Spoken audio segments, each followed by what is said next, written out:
our beautiful religion, the Deen of Islam, is a religion of peace, love and compassion, which teaches us that we should respect the honor, reputation, and privacy of others.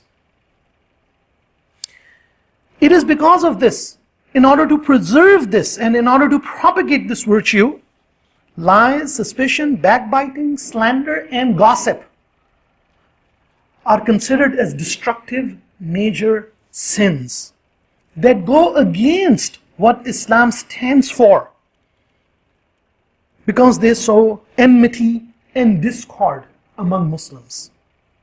They cause hostilities when you talk about people, when you gossip, when you slander, when you backbite.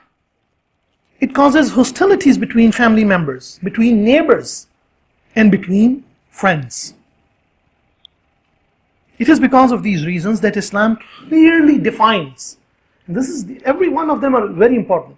Islam just does not say in general, just love. It just does not say, just be merciful. It just doesn't say in general, be compassionate. It tells us exactly how to do that. It forbids destructive behavior. And then it just doesn't say it's forbidden, don't backbite. But it tells us what is backbiting. It just doesn't tell us don't gossip. It tells us what is gossip. It doesn't just tell us don't slander. It tells us what is slander and what's the difference between them.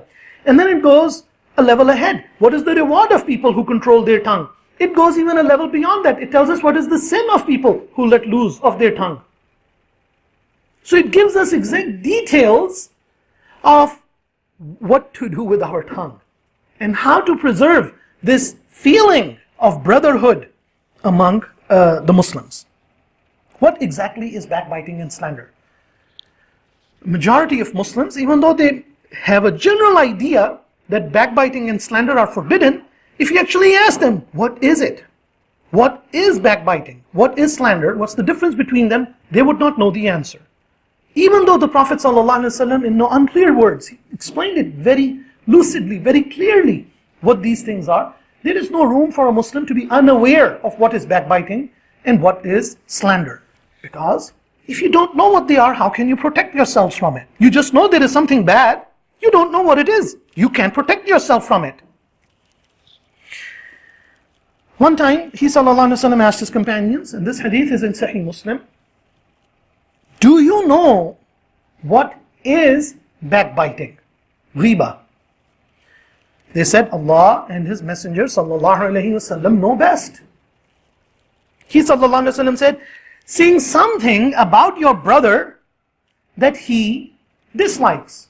By the way, the same applies, saying something about your sister that she dislikes, right? This is not just for brothers only.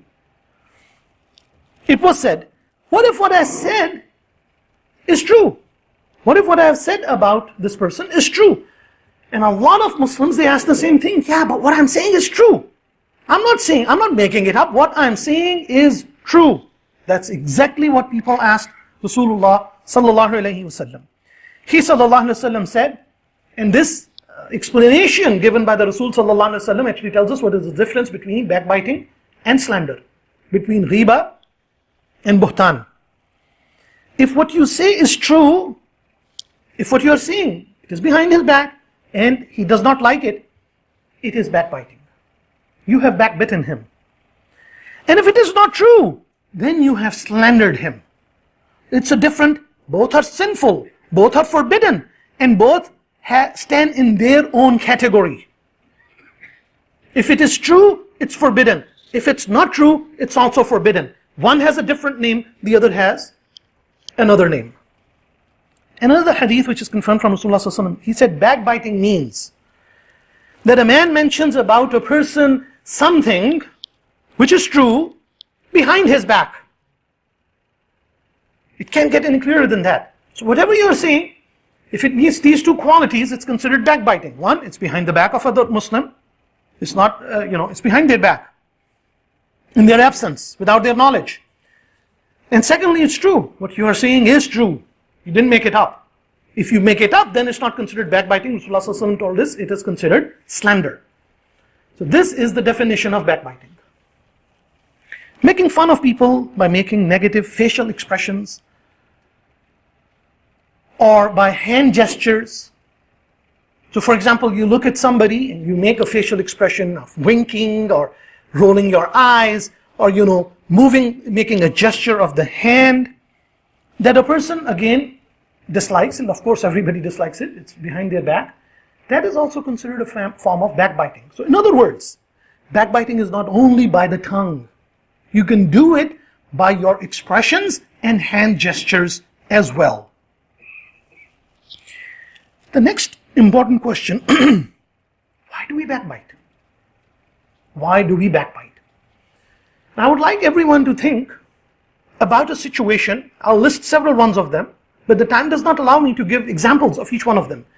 But think about, have I backbitten, or do I tend to backbite in this situation when I'm trying to do the 5 or 6 different things which I'll mention? Is that when I tend to backbite? I want you to think to yourself and bring a scenario when you tend to do this or you have done it. The first reason is to get things off one's chest. Just get things off your chest, especially in case of hatred. So you're feeling really intense hatred and dislike towards someone, so you go talk to somebody else to get things off your chest. So think if that's something you tend to do. Second, to join in with the group of friends. Others are backbiting, they are talking about others, so you also join with them, you join the flow. You really, there might even be an inner voice saying, don't do this, but you're like, I want to be cool, I want to be part of this group. And in order to be part of this group, I want to keep doing what they are doing. Join in with them. The third is to show our superiority and to put others down. It is to basically put yourself up at a pedestal, to think how superior you are. You want to make fun of others, you want to belittle others. You want to show how this other person is basically some nobody, and you are somebody. Another reason, which is very common, is to act funny. They want to seem cool. It's like, I want to be funny, I want to bring laughs. And this is their way, unfortunately, which was not corrected when they were growing up. Dad didn't correct him, mom didn't teach him. And now this is how he wants to be funny. By backbiting others, by making fun of others. Another reason is out of jealousy. A person really dislikes what Allah subhanahu wa ta'ala has blessed someone else with, or how successful somebody else's children might be, or they might be in their professional career or in their education and whatnot. And there is jealousy. And this is how they take out, this is how the jealousy expresses itself. Another is out of pity for someone. You feel sorry for somebody, you don't care that they have honor. You go ahead and you backbite them. Another reason is to relieve boredom. You're bored. And people relieve their boredom by calling up, by hooking up with friends and talking about others, by backbiting. They're bored. This is their way to entertain themselves. One of the ways they entertain themselves. And another is to impress others. It is to show others one's skill or knowledge, or I'm in the know, I know people's secrets, or whatever else it might be. It is to impress others in some way, shape or form. First thing to realize is that backbiting is strictly forbidden. It's like, haram, totally forbidden. Allah subhanahu wa ta'ala prohibits backbiting in the Quran by comparing it to a very disgusting act, the act of cannibalism, the act of eating human flesh. It's very disgusting. In no society they do it, they haven't legalized it in any society that I know of. That's what Allah subhanahu wa ta'ala compares it with. يا أيها الذين آمنوا اجتنبوا كثيرا من الظن إن بعد الظن إثم ولا تجسسوا ولا يغتب بعضكم بعضا أيحب أحدكم أن يأكل لحم أخيه ميتا فكرهتموه واتقوا الله إن الله تواب رحيم. O you who believe, avoid suspicion. Don't be suspicious about others, about making negative assumptions. Indeed, some assumption is sin. And do not spy or backbite each other. Would one of you like to eat the flesh of his dead brother? You would hate it. So hate backbiting as well. The point is, you would hate this act, hate backbiting as well. And have taqwa of Allah. Indeed, Allah is accepting of repentance and merciful. Oftentimes we backbite and gossip about others without thinking much of it. It's not that bad. It's not that serious.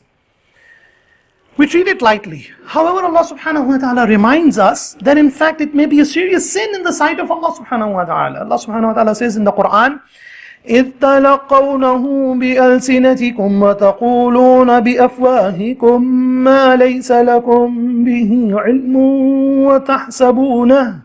وَتَحْسَبُونَهُ هَيِّنًا وَهُوَ عِندَ اللَّهِ عَظِيمٌ. When you were propagating it with your tongues and uttering with your mouths that of which you had no knowledge. So you're propagating something and you were discussing something of which you had no knowledge. You counted it a little thing. It wasn't a big deal. While with Allah, it was great. Azim.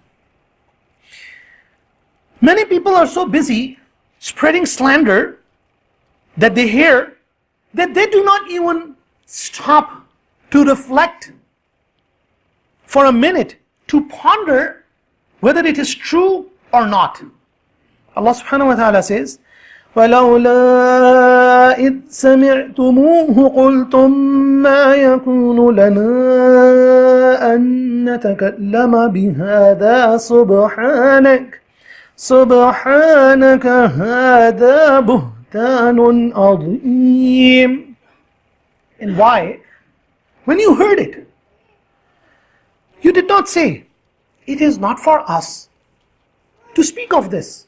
We should not say these things. Why did you not stop, take a moment and reflect and say, this is not something for me to say?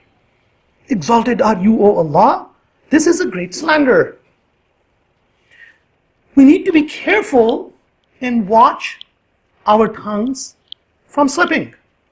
Rasulullah sallallahu alaihi wasallam said, and this hadith is in Sunan al-Tirmidhi, this is a beautiful hadith, it's a very beautiful hadith. When man wakes up in the morning, each day, all his body parts warn his tongue saying, fear Allah about us. Fear Allah about us, for we are under your mercy. If you are upright, we will be upright. And if you are corrupt, we will be corrupt. That's the power and the effect of the tongue. And then Rasulullah sallallahu alaihi wasallam told us the reward of controlling our tongue.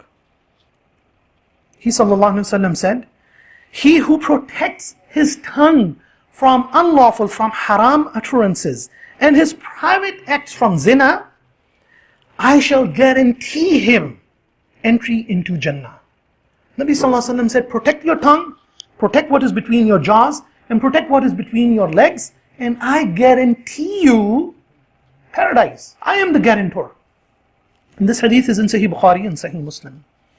Now, what we have talked about up till now is a person who backbites himself. This is the person who is committing the sin. How about the person who is enjoying it, who is part of the conversation, who is listening to it, who is part of a group that is backbiting, or is in a gathering where backbiting is taking place? The fact of the matter is, listening to gossip, listening to backbiting is forbidden. You can't even listen to it. So someone might say, you know what, I'm not backbiting, I'm just sitting there quietly, I am enjoying the conversation, I'm joining in the giggles. Yeah, I'm just having fun. I didn't say anything. To listen to backbiting and gossip is haram. It is forbidden as well. Allah subhanahu wa ta'ala says, وَلَا تَقْفُ مَا لَيْسَ لَكَ بِهِ عِلْمٍ إِنَّ السَّمْعَ وَالْبَصَرَ وَالْفُؤَادَ كُلُّ أُولَٰئِكَ كَانَ عَنْهُ مَسْئُولًا. And do not pursue that of which you have no knowledge. This is a general rule. Indeed, the hearing, the sight, and the heart, all of those one will be questioned about. In another hadith, the Prophet ﷺ said, whoever defends the honor of his brother, Allah will protect his face from the fire on the day of resurrection. Anyone who protects the honor of his brother, not his life or limb or property, the honor of his brother, Allah subhanahu wa ta'ala will protect the face of that person from fire on the day of resurrection. May Allah subhanahu wa ta'ala grant us the strength to do so.